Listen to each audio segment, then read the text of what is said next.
कोयल,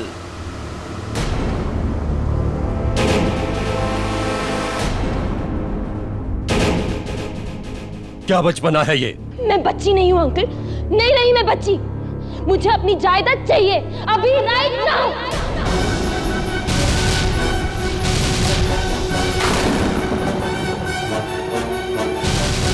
बचपना नहीं तो ये क्या है? पैर पटकना, जिद करना, सामान फेंकना, तुम्हें जो करना है कर लो, लेकिन मैं सही टाइम पर सही काम करूंगा। Now go to your room, it's an order. I just hate you, uncle. I hate you. अगर मम्मी पापा जिंदा होते तो मुझे आपके पास कभी नहीं छोड़ते, कभी नहीं छोड़ते।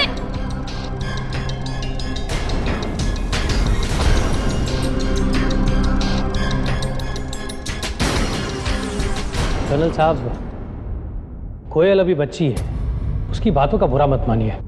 वो शायद नहीं जानती कि ये सब कुछ आप उसकी भलाई के लिए कर रहे हैं। मैंने तुम्हारी राय मांगी कोटियन। सॉरी साहब। ये मेरा और मेरी भतीजी के बीच का मामला है, तुम सब इससे दूर रहो, अंडरस्टैंड? जी सर। वो आपके सीए मिस्टर प्रजापति आपका इंतजार कर रहे हैं सर। मीटिंग टाइम से 6 मिनट पीछे है। यू सिविलियंस टाइम की वैल्यू नहीं जानते। Every second count, you understand? Go and send him. Mrs Gomes. Sir. 4:55 हो चुके हैं। ठीक 5 बजे मुझे मेरी चाय चाहिए, otherwise you will be fired. Sir.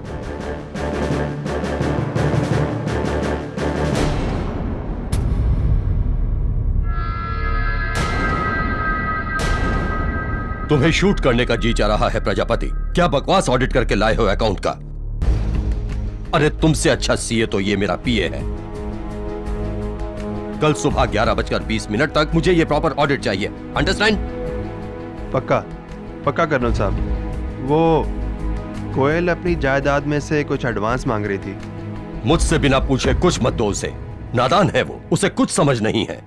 6 महीने बाद कोयल के 25वें जन्मदिन पर मैं उसे उसकी पूरी जायदाद सौंप देना चाहता हूं। उसके पिता की वसीयत के मुताबिक सही समय पर। उसके बाद वो जैसा चाहे वैसा इस्तेमाल करे, मुझे उससे कोई मतलब नहीं होगा। अच्छी बात है कर्नल साहब, कोयल पे जायदाद का बोझ पड़ेगा। तुमसे राय पूछी? You can go now.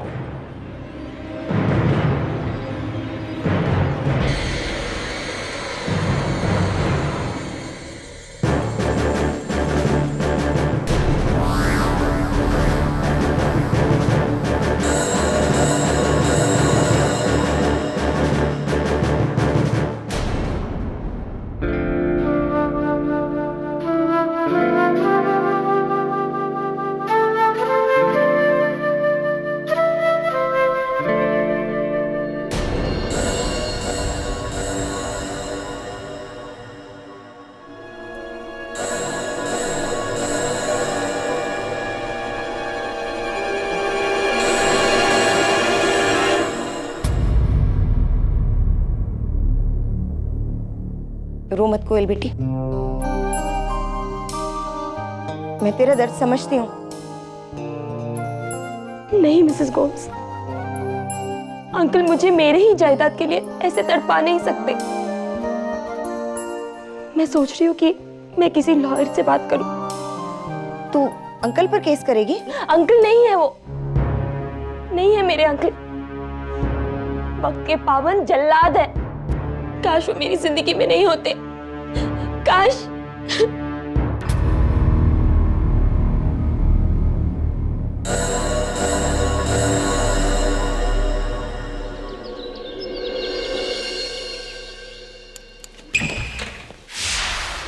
KD, मैं कोयल धनराजगीर। मेरे स्वर्गवासी माँ बाप मेरे नाम 90 करोड़ छोड़ गए थे और उस जायदाद के ट्रस्टी मेरे अंकल, मेरे ताया जी, रिटायर्ड कर्नल मानिक धनराजगीर है। वो बहुत सख्त है और मुझे अपने ही पैसों के लिए उनसे पूछना पड़ता है। That's not nice at all. Exactly. Mrs. Bilimoria, glass of cold water for her. She's very hyper. बैठिए। Thank you. हाँ, तो आपके अंकल कब तक आपके जायदाद के ट्रस्टी रहेंगे? मेरे 25 साल होने तक। वैसे किसी लड़की को उम्र पूछना अच्छा नहीं होता, लेकिन इस केस में तो पूछना पड़ेगा। कितनी उम्र है आपकी? 24 साल 6 महीने। 24 साल 6 महीने। जी। ठंडा पानी। तो क्या प्रॉब्लम है इसमें? 6 महीने इंतजार कर लीजिए, आपको आपकी जायदाद मिल जाएगी। मैं इतनी देर इंतजार नहीं कर सकती, मुझे वो पैसे अभी और अभी चाहिए। अगर 6 महीने बाद अगर मेरे अंकल ने इरादा बदल दिया तो मैं मुश्किल में आ सकती हूँ। मिस धनराजगीर, क्यों आपको ऐसा लगता है कि आपके ताया जी अपना इरादा बदल देंगे? वो मुझे नादान और नासमझ समझते हैं। खैर, आप ये बताइए, क्या आप मेरा केस लेंगे या नहीं? वरना मेरे पास और भी वकील है। देखिए, आप अगर समझदार हैं तो आपका केस तो मैं लूंगा ही। हाँ, बिल्कुल, मैं समझदार हूँ। You understand that? Yes, of course. आपको तो देखकर ही पता चल जाता है कि आप समझदार हैं। चलिए, तो मेरी एक सवाल जो मुझे कुछ दिनों से परेशान कर रहा है, उसका जवाब दे दीजिए प्लीज मुझे। एक बुजुर्ग थे, बिल्कुल आपकी ताया जी की तरह खड़ूस, और एक लड़की थी बड़ी प्यारी, बिल्कुल आपकी तरह।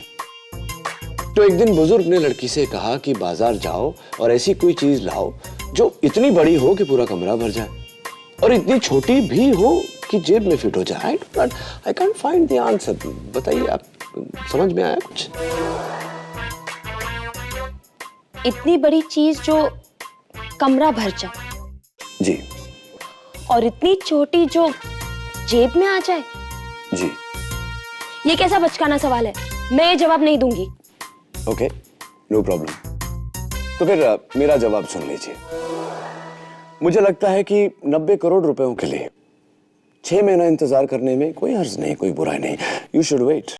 मैं बच्ची नहीं हूँ जो सब सलाह देते रहते हैं। मैं इंतजार नहीं कर सकती। You got it? चाय, कॉफी? ओह वेल।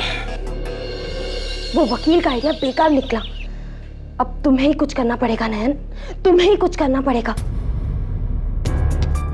समझे? तुम्हें पता है ना, मैं 6 महीनों तक इंतजार नहीं कर सकती। ठीक है, तुम्हारे अंकल को मैं संभाल लूंगा।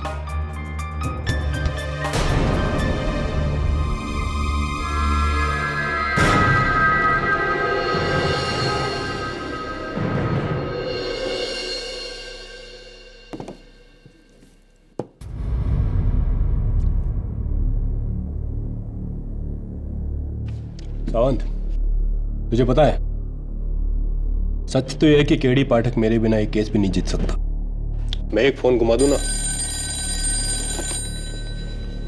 हेलो, मैं सागर बिला मलाबार हिल से कर्नल मालिक धनराजगीर बोल रहा हूँ। मुझे पुलिस कंप्लेंट करनी है। 1 मिनट सर। दवे सर, एक कंप्लेंट है, कर्नल धनराजगीर। कौन कर्नल? अरे सर, बड़ा ही खड़ूस आदमी है, लेकिन लाइफ में कभी झूठ नहीं बोलता। 1 साल तक उसके बंगले के बाहर मेरी पोस्टिंग थी। आप बात करो। हेलो, मेरी भतीजी कोयल मुझे मारना चाहती है। Help help. लेकिन आप, हेलो हेलो, चल सावंत।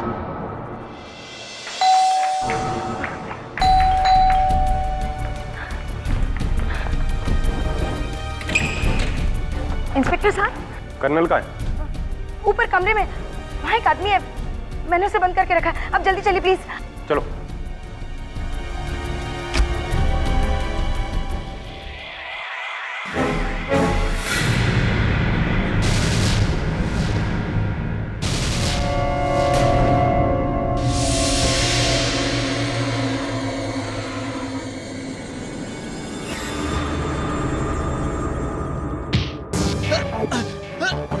नहीं नहीं, मैंने नहीं मारा कर्नल को।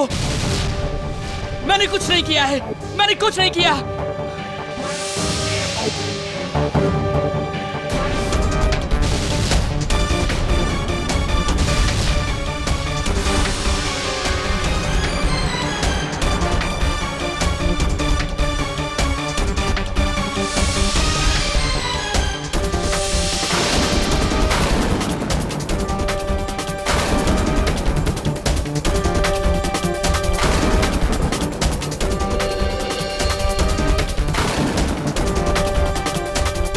कोयल, बताओ ना इन्हें, मैंने कर्नल को खून नहीं किया।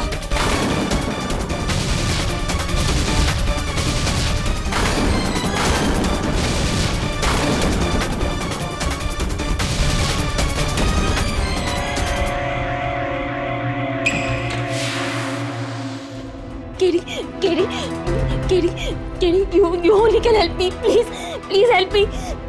मेरे अंकल का मर्डर हो गया और उसका इल्जाम मेरे नयन पर, मेरी दोस्त नयन पर है. Please only you can help me.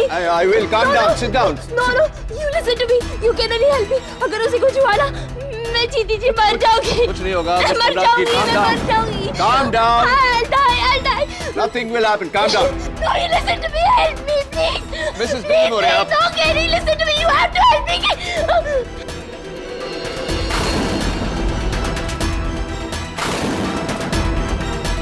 Miss धनराजगिर,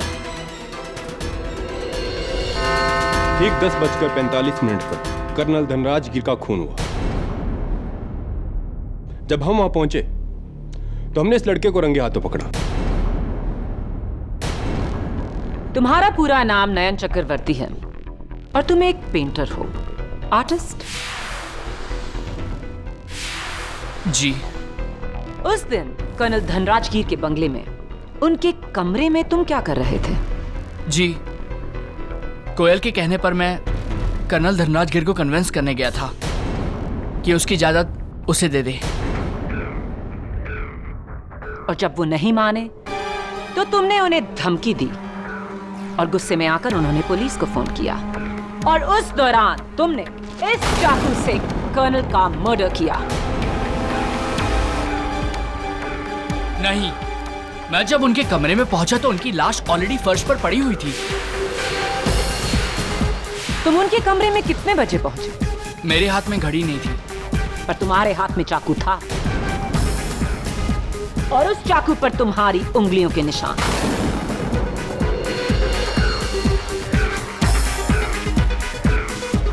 वो इसलिए क्योंकि मुझे लगा कि वो जिंदा हैं, इसीलिए मैंने चाकू निकालने की कोशिश करी और मेरे उंगलियों के निशान। या तो तुम हमें बेवकूफ समझते हो या फिर खुद बेवकूफ हो जो कत्ल के औजार पर अपनी उंगलियों के निशान छोड़ोगे। और उस हथियार के साथ तुम्हें देखा मिसेस गोम्स ने, उस घर की हाउसकीपर। जब कमरे में आई तो मैंने इस लड़के को कर्नल की लाश के ऊपर चाकू पकड़े हुए देखा था।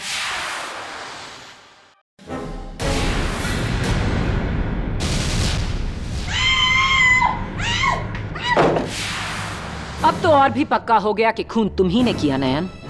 योर ऑनर, इस केस में एक अहम सच यह है कि कर्नल साहब का कत्ल सुबह ठीक 10:45 पर हुआ। नयन उस कमरे में एग्जैक्टली कितने बजे गया, ये ना तो नयन को खबर है ना ही मिसेस गोम्स को। Time is of essence in this case. इसीलिए योर ऑनर, कातिल तक पहुंचने के लिए हमें यह पता लगाना बहुत जरूरी है कि कौन कौन उस कमरे में कितने बजे गया।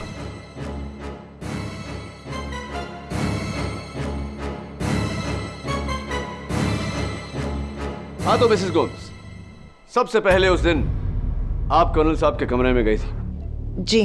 क्या टाइम हो रहा था तभी? कर्नल टाइम के एकदम पक्के थे। वो हर काम एग्जैक्ट टाइम पे करते थे। उस दिन भी सुबह 10 बजे, एग्जैक्ट 10 बजे मैं उनको दवाई देने गई थी।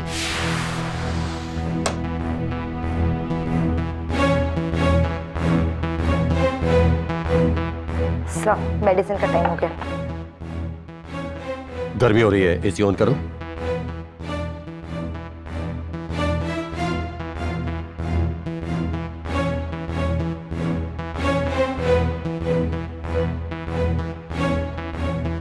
मिसेस गोम्स, अगर ये आर्मी होती तो मैं आपका कोर्ट मार्शल कर देता। आप मेरी एम्प्लॉय होकर उस लड़की का साथ दे रही हैं। सर, कोयल मेरी बच्ची जैसी है। उसके जायदाद का पैसा उसके पेरेंट्स और मेरे पुराने एम्प्लॉयज का है। आपका कोई हक नहीं बनता कि... मिसेस गोम्स, अपनी औकात से ऊंचा बोलने की हिम्मत मत कीजिए। तुम कोयल की मां नहीं, उसकी दाई हो दाई। लेकिन वो जब से अकेली हुई है तब से मैंने उसे एक माँ की तरह पाला है।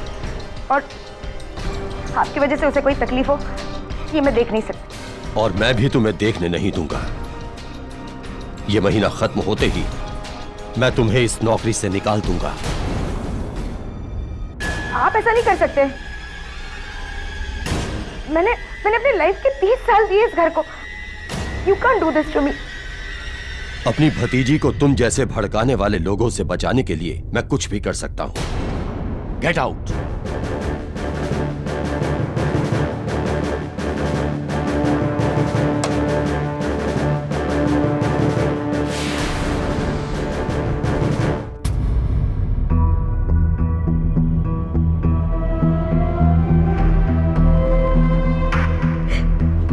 Thank you. मैंने कर्नल को नहीं मारा। उस दिन मैं उनके कमरे में गई थी 10 बजे, लेकिन ठीक 5 मिनट बाद बाहर आ गई थी। मिस्टर कोटियन ने देखा था मुझे बाहर निकलते हुए।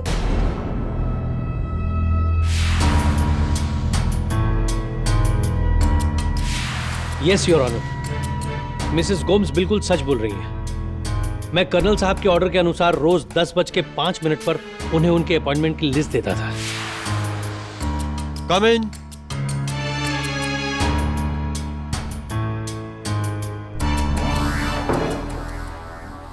Morning sir. Good morning. ये एसी भी तुम्हारी तरह स्लो है।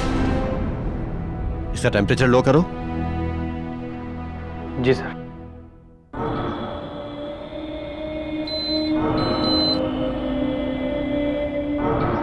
सारी अपॉइंटमेंट्स का ऑर्डर गलत है। कोटियन, तुम किसी काम के आदमी नहीं हो। टाइम की वैल्यू नहीं है तुम्हें। Every second counts. Understand? Yes sir.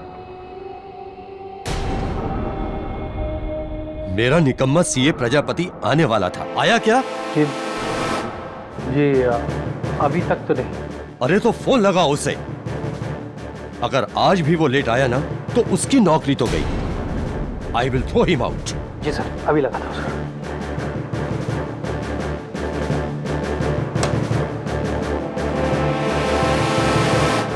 Mister Kotian, आप कर्नल साहब के कमरे से कितने बजे निकले?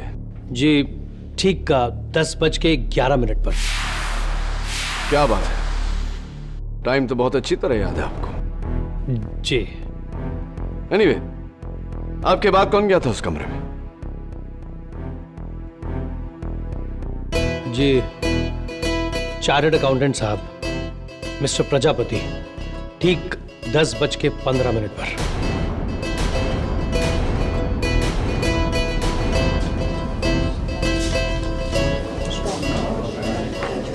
Order order. मिस्टर प्रजापति, आप कर्नल धनराजगीर के घर 10:15 पर पहुंचे, उनकी मौत से आधा घंटा पहले, राइट? जी, और बंगले पे आते ही मिस्टर कोटियान मुझ पे भड़के। फोन क्यों नहीं उठा रहा ये प्रजापति जी? 10:15 हो गए। घड़ी देखिए आपने, आप पूरे 5 मिनट लेट हैं। लेट आप आते और सुनना मुझे पड़ता है यहाँ। तब तो अगली बार मैं और लेट आऊंगा। सोनलाल जी, आप ऊपर आ रहे हैं? नहीं, मैं यहीं रहता हूं, वरना वो वक्त का गुलाम ना फिर से मेरी क्लास ले लेगा। उसे आज ही बस ये चाहिए थी और अब तक रेडी नहीं। अच्छा ये बताओ, तुम्हें कितना टाइम लगेगा? बस 10 मिनट, ये पेपर्स लेके निकलते हैं। ठीक है, मैं यहीं। चलो चलो जल्दी चलो।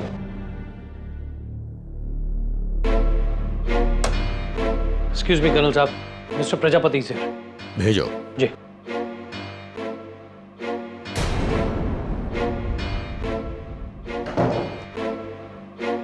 लेट आने के लिए I am so sorry sir. वो ट्रैफिक। ऑडिट रिवर्क किया? लाओ।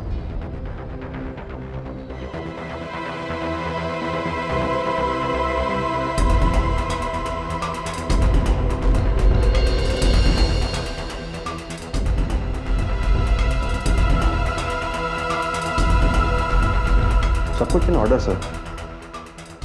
ठीक है, इसकी 4 कॉपीज करवाकर कल इनकम टैक्स ऑफिस में ठीक 2:20 पर मुझे मिलो। 1 मिनट भी लेट मत करना, ओके? सर आप कुछ परेशान लग रहे हैं। This is none of your business. तुम जा सकते हो। ये एडवोकेट सोहनलाल तुम्हारे साथ आया है? जी नीचे है। तो गधा नीचे क्या कर रहा है? भेजो उसे ऊपर। जी सर।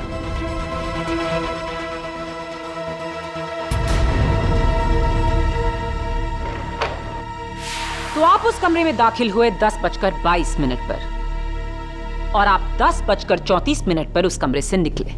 एग्जैक्ट। कर्नल के साथ रहकर हमें हमेशा अपनी घड़ी को बार बार देखना पड़ता था। फिर क्या हुआ? देखिए, सब कुछ टाइम से हो जाना चाहिए, वरना आप जानते हैं कर्नल साहब को, एक बार टाइम फिक्स कर लिया तो। जी जी जी, नहीं, मैं आपको डरा नहीं रहा हूँ। जी प्लीज। मुझे क्या पता, मैं उनका पीए नहीं हूँ।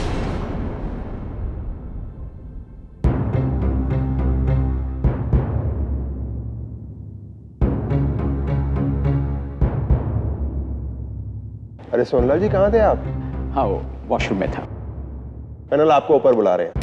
कर्नल साहब, ठीक है, मैं जाके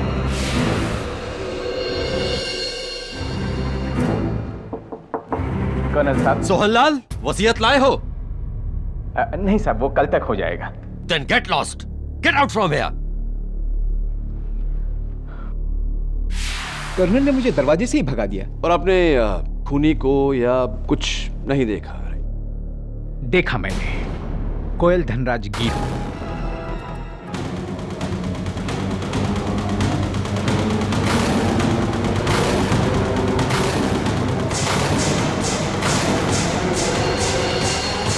मिस धनराज गिर, आप अपने अंकल के कमरे में सुबह कितने बजे गई थी? जी 10:35 पर। 10:35 पर? जी। इतने यकीन से आप कैसे कह सकती हैं? दीवार की घड़ी पर यही टाइम था। यानी कि खून होने से सिर्फ 10 मिनट पहले। 10:35 हुए हैं। ठीक 2 मिनट में अपनी बात पूरी करो और जाओ यहां से। I am very busy. और हाँ, एसी का टेम्परेचर लो करो, बहुत गर्मी हो रही है।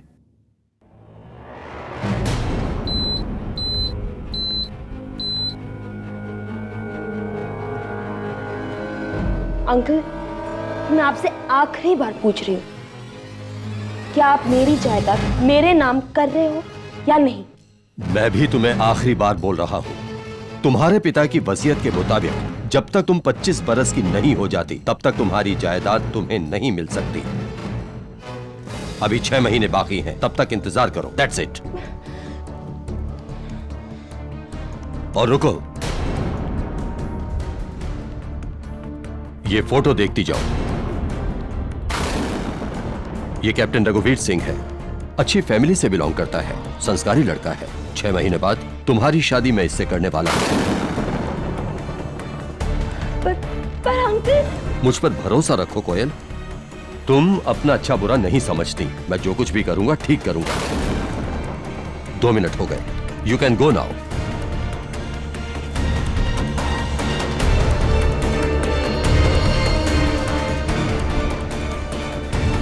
और फिर 10:37 पर आप कमरे से बाहर आई। आपने नयन को अंदर बुलाया। नयन ने कर्नल को आखिरी बार धमकी दी और फिर 8 मिनट बाद 11:15 बजे उनका खून कर दिया। नहीं, बिल्कुल नहीं। योर ऑनर, कोई अपनी गर्लफ्रेंड के लिए मर्डर जितना बड़ा रिस्क क्यों उठाएगा? गर्लफ्रेंड नहीं केडी, वाइफ।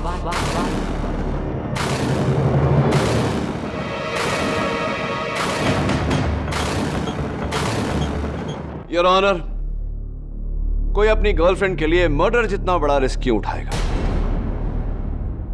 गर्लफ्रेंड नहीं KD, wife.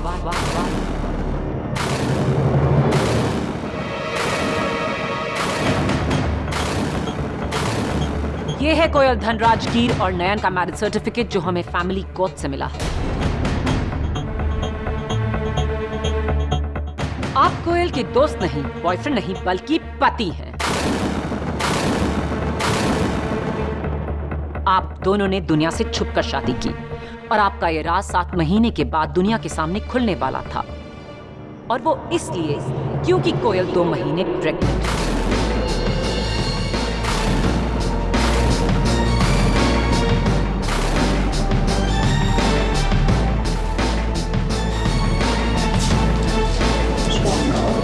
Silence in the court, please. और इसका सबूत है ये गायनोकोलॉजिकल विजिट्स की रिपोर्ट्स और सोनोग्राफी रिपोर्ट्स जो हमें होमवेल क्लिनिक से मिले।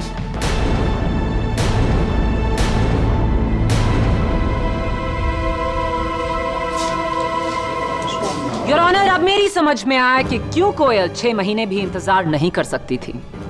कोयल को डर था कि अगर उसके अंकल को उसकी शादी या प्रेगनेंसी के बारे में पता चल गया तो वो उसे जायदाद से बेदखल कर देंगे। कोयल के पिता की वसीयत के मुताबिक अगर कोयल ऐसी कोई हरकत करती है जिससे कर्नल को गहरा एतराज हो तो वो उस जायदाद को 5 साल और अपने कब्जे में रख सकते हैं।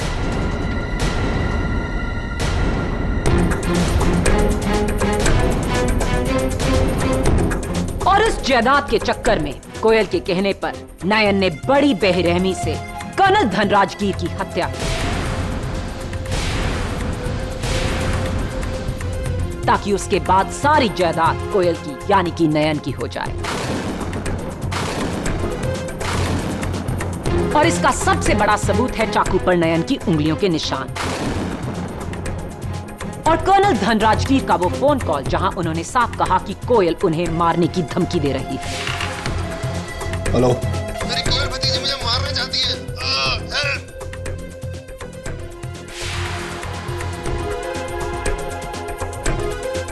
It's a crystal clear motive and a crystal clear case, Your Honor. नयन के साथ कोयल को भी हिरासत में लिया जाए।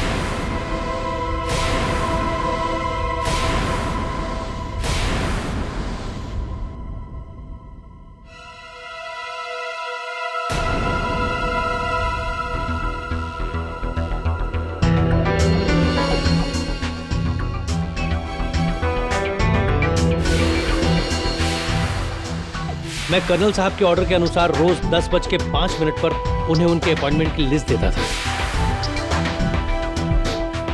ये एसी भी तुम्हारी तरह स्लो है, इसका टेम्परेचर लो करो। आप कर्नल साहब के कमरे से कितने बजे निकले? जी ठीक 10:11 पर। कर्नल ने मुझे दरवाजे से ही भगा दिया। और आपने खूनी को या कुछ नहीं देखा? देखा मैंने कोयल धनराजगीर को। मिस धनराजगीर, आप अपने अंकल के कमरे में सुबह कितने बजे गए? 10:35 पर।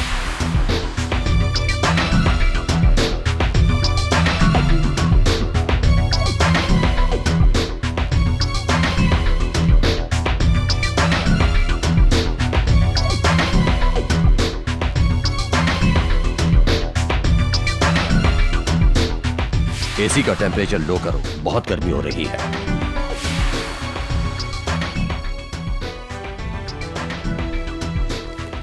दवे, मैं कर्नल धनराजगीर का कमरा देखना चाहता हूं।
अरे दवे,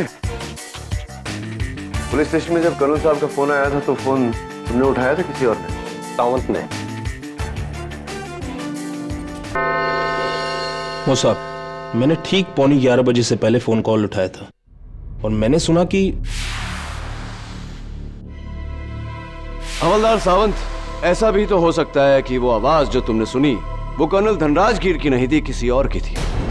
100% कर्नल की आवाज थी सर। मैं उनके पास 1 साल काम कर चुका हूँ, यूं ही थोड़ी ना पुलिस में भर्ती हूँ सर। मेरे कान बहुत तेज हैं। Well done। और फिर आपने फोन इंस्पेक्टर दवे के हाथों में दिया? Yes. Inspector Dave, colonel Dhanrajgir ने आपको फोन पे कहा कि मेरी भतीजी मुझे मारना चाहती है। जी। कुछ देर के लिए अगर मान लें कि नयन उन्हें मार रहा था, तो उन्हें नयन का नाम लेना चाहिए था, राइट? ऐसा क्यों नहीं किया उन्होंने? क्योंकि वो नयन को जानते नहीं होंगे। लेकिन कोई और संकेत दे सकते थे। ये कह सकते थे कि मेरी भतीजी मुझे मरवाना चाहती है, क्योंकि उन्हें कोई और यानी कि एक मर्द मार रहा था। तो कोई और संकेत दे सकते थे, क्यों नहीं दिया? मरता हुआ आदमी हर डिटेल पे ध्यान थोड़ी देगा। मरता हुआ आदमी डिटेल पे ध्यान नहीं देगा। ओके। पते की बात यह है कि कर्नल धनराजगीर ने मरते समय कोयल का नाम लिया। इंस्पेक्टर दवे, एक बहुत पुरानी कहावत है, मरते समय इंसान झूठ नहीं बोलता। तुम तो मेरी भाषा बोल रहे हो KD. Koyal is guilty. Absolutely not prosecutor साहिबा। कर्नल साहब ने फोन पर जो बात कही थी कि मेरी भतीजी मुझे मारना चाहती है, यह आपके नजरिए से सच है, लेकिन मेरे नजरिए से झूठ। मिस धनराजगीर ने कर्नल साहब को न मारा है न मरवाया है। तो फिर उन्होंने कोयल का नाम क्यों लिया? यह बात तो मैं भी सोच रहा हूं, योर ऑनर। कर्नल साहब ने जब पुलिस स्टेशन फोन किया तो सबसे पहले उनकी बात हवलदार सावंत से हुई, जिनको उन्होंने अपना नाम और पता बताया। यह बात तो सच थी, लेकिन जब दवे से बात हुई तो उन्होंने कहा कि मेरी भतीजी मुझे मारना चाहती है। यह बात झूठ थी।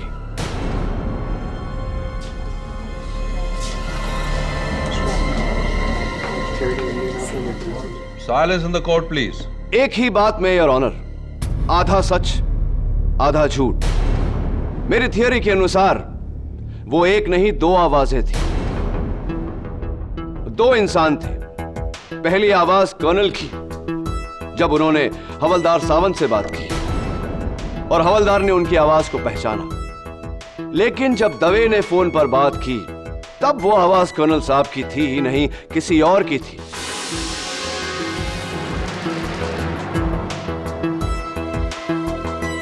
और क्योंकि दवे कर्नल साहब को जानता नहीं था, उसने वो आवाज कर्नल साहब की मान ली। ये कैसे मुमकिन है केडी? एक ही फोन कॉल में दो आवाजें? मेरी थियरी कुछ इस तरह है, योर ऑनर। खूनी खून करने कमरे में आया, कर्नल साहब उसका इरादा समझ गए और तुरंत पुलिस स्टेशन का नंबर डायल किया। हेलो, मैं सागर विला मलाबार हिल से कर्नल मानिक धनराजगीर बोल रहा हूँ। मुझे पुलिस कंप्लेंट करनी है। एक मिनट सर। दवे सर, एक कंप्लेंट है, कर्नल धनराजगीर। इस दौरान खूनी ने टेबल पर पड़े हुए चाकू को उठाकर कर्नल साहब की पीठ में घोंप दिया। कर्नल साहब के हाथों से फोन छीना और वो आखिरी शब्द दवे से कहे, हेलो, मेरी कोयल भतीजी मुझे मारना चाहती है। एंड योर ऑनर, ये आवाज नयन की नहीं हो सकती। वो भला अपनी पत्नी को क्यों फंसाएगा? ये आवाज किसी और की थी, जिसने हम सबको धोखा दिया, ये जताकर कि कर्नल साहब की मौत के जिम्मेदार या तो उनकी भतीजी है या फिर नयन। दलील तो काबिले तारीफ है केडी, लेकिन इसे साबित कैसे करोगे? यह साबित करके प्रोसिक्यूटर साहिबा कि 10:45 पर कर्नल साहब के साथ उनके कमरे में कौन था।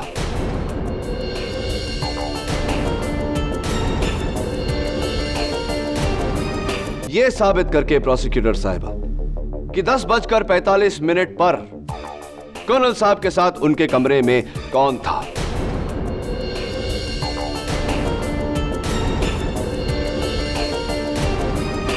एडवोकेट सोहनलाल या पीए कोटियान, सीए प्रजापति या फिर Mrs Gomes. And your honour, मेरे सवाल का जवाब देगा इस केस का सबसे बड़ा गवाह, कर्नल साहब के कमरे में लगी हुई यह घड़ी। लेकिन उससे पहले योर ऑनर, मैं मिसेस गोम्स को कटघरे में बुलाने की इजाजत चाहता हूं। इजाजत। Mrs Gomes, just one question. आपके बयान के मुताबिक जब आप कर्नल साहब के कमरे में गई तो उन्होंने आपसे एसी ऑन करने को कहा। जी। आपने एसी ऑन किया, उस वक्त एसी का टेम्परेचर क्या था? 22 degrees. Thank you. Mister Kotian, Mrs Gomes ने कहा कि जब उन्होंने एसी ऑन किया तो एसी का टेम्परेचर 22 डिग्री पे था। कर्नल ने आपको टेम्परेचर कम करने को कहा था। कितना कम किया आपने? जी 4 डिग्री कम, 22 से 18 डिग्री। 22 से 18। Thank you mister Kotian.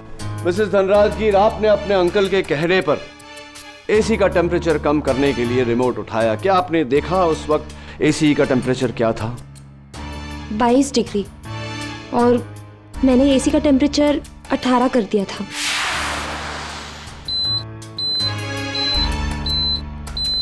Interesting miss Dhanrajgir, extremely interesting. अगर आपने टेम्परेचर 22 से 18 डिग्री किया तो मिस्टर कोटियन ने क्या किया था?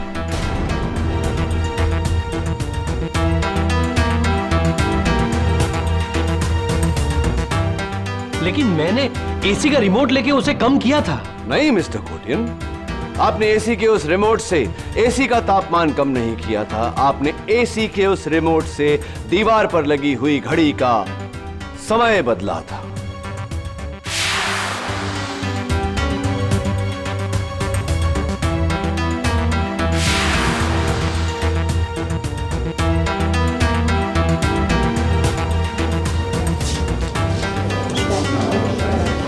Order order. What nonsense KD. AC के रिमोट से कोई भला घड़ी का टाइम कैसे बदल सकता है? इस घड़ी का बदल सकता है माया फडनिस। योर ऑनर, कर्नल साहब के कमरे में लगी हुई इस घड़ी के पीछे एक रिमोट सेंसर अटैच्ड है जो इस घड़ी की मैकेनिज्म को कंट्रोल करता है, और इस सेंसर को कंट्रोल करता है कर्नल साहब के कमरे के एसी का remote.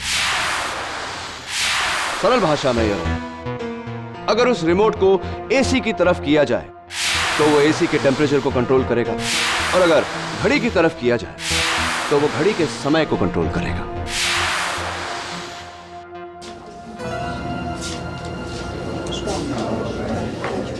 Silence in the court please.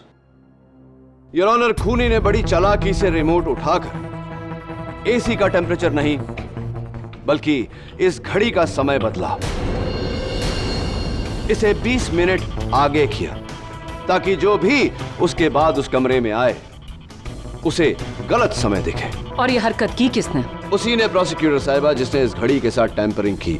उसी ने योर ऑनर जिसके उंगलियों के निशान फॉरेंसिक्स को इस घड़ी के पीछे लगे सेंसर पर मिले।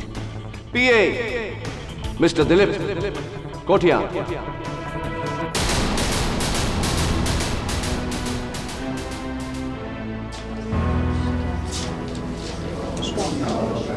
Order order. हाँ, मैंने ही घर की सारी घड़ियों का टाइम बदला था,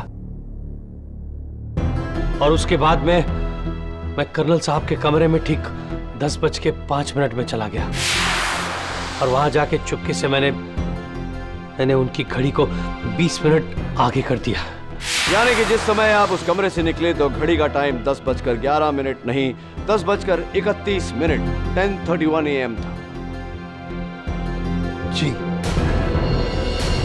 लेकिन उसके बाद तो सीए प्रजापति कमरे में आए थे। जी नहीं,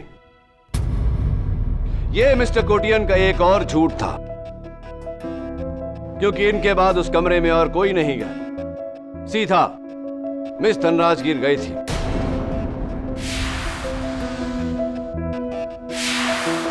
is that correct mister Kotian? जी। और फिर मिस धनराजगीर 2 मिनट बाद उस कमरे से बाहर निकली।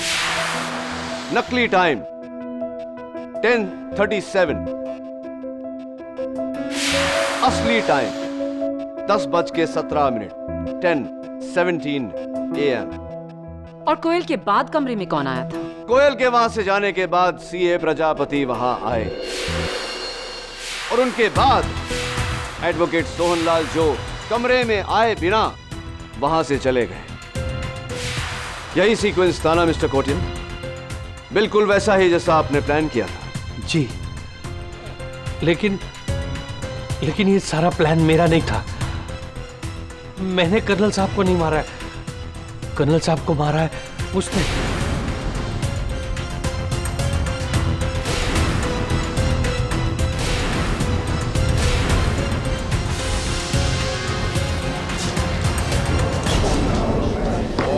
ऑर्डर। अरे मुंह छिपाने से सच नहीं छिप जाता मिस्टर प्रजापति। आइए कटघरे में। आपका समय समाप्त हुआ। और should I say your time is up. Your honour, Koyal के बाद सीए प्रजापति कर्नल साहब के कमरे में दाखिल हुए।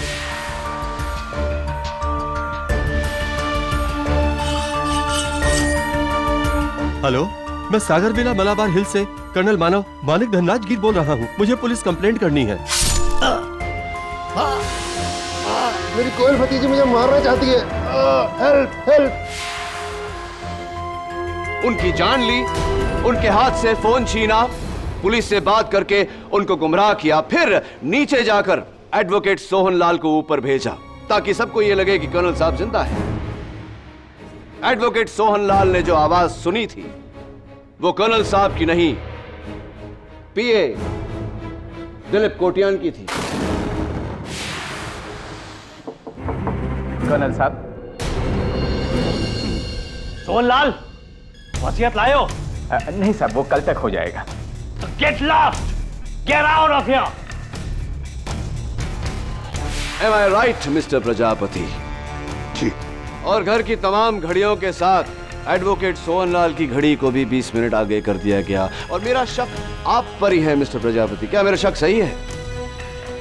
हाँ, वहां आने से पहले मैंने जानबूझकर एडवोकेट सोहनलाल की घड़ी की तारीफ की। और मुझे बहुत लेट हो गए। हाँ यार, बहुत लेट हो गया। कर्नल चिल्लाए। अरे सोहनलाल जी, बहुत अच्छी घड़ी है। हाँ। कहाँ से ली? वो लास्ट टाइम पेरिस गया था ना, वहाँ से लिया था। काफी महंगी लगती है। हाँ, काफी महंगी है। चलिए, वो लेट हो रहा है।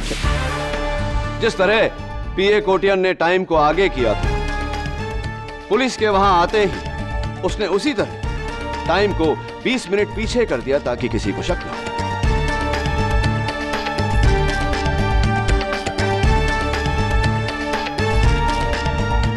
पीए साहब, सीए साहब, कत्ल आपने किया ये तो अदालत जान चुकी है। अब कत्ल क्यों किया ये आप बताएंगे या मैं बताऊं अदालत को?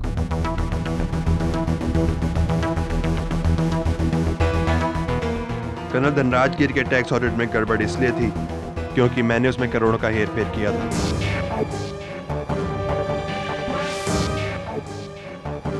इसलिए मैंने कोटियान को पैसों का लालच देके उसे इस प्लान में शामिल किया।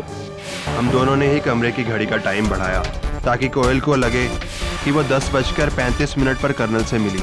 इससे हम अदालत में साबित कर सकें कि मैं कोयल से पहले अंदर गया, लेकिन सोहनलाल हमारा झूठ पकड़ सकता था।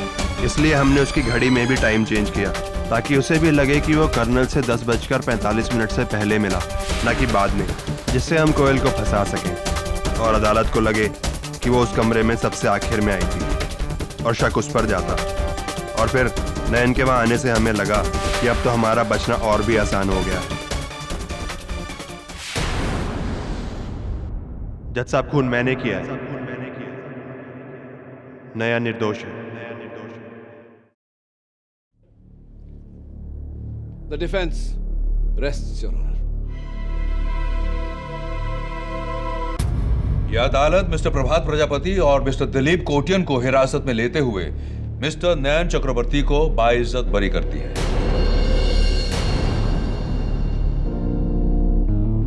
The case is closed.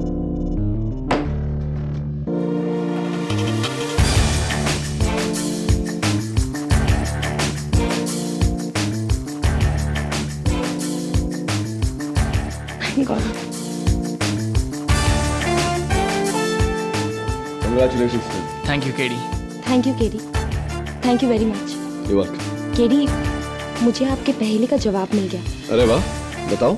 कोई ऐसी चीज जो इतनी बड़ी है जो पूरे कमरे को भर दे, और वही चीज जो इतनी छोटी है जो जेब में आ जाए। तो जवाब बताओ। माचिस। Am I right? Well done. I hope इसी तरह तुम दोनों की जिंदगी भी रोशन हो जाए। Wish you all the best. Thank you, KD. Bye.